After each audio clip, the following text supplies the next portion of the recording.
দেখিয়া প্রফুল্ল অতি সাধু ধনপতি পরম কৌতুকে দেশে গেলা শীঘ্রগতি। ঘাটেতে লাগাইয়া নৌকা দ্রুত পাঠাইল, সাধুর আলয়ে বার্তা দ্রুত জানাইল।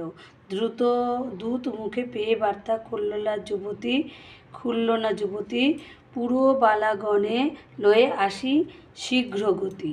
পুত্রবধূ আর ধন জনপতি, চণ্ডী পুঁজি আগুলিল সাধুর যুবতী। আনন্দ উৎসব নানা মঙ্গল করিয়া আপন ভবনে সাধু গেলেন চলিয়া।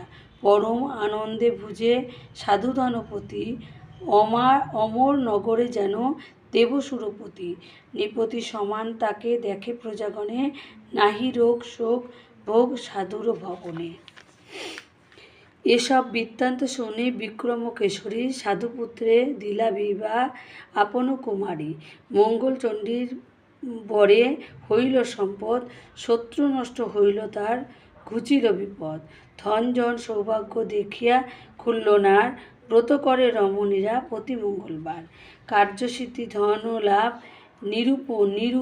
নিপুজন ক্ষয়, ত্রিভুবন মধ্যে তার নাহিক সংশয়।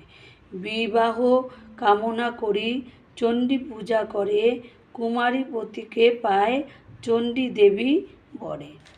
ভক্তিভাবে যেবা করে চণ্ডিকার ব্রত, মনের মানস তার পুরে সুনিশ্চিত। সমাপ্ত হইল এবে পাঁচালী পঠন, উলুধ্বনি দেও এবে মিলিয়েও গণ। প্রণাম।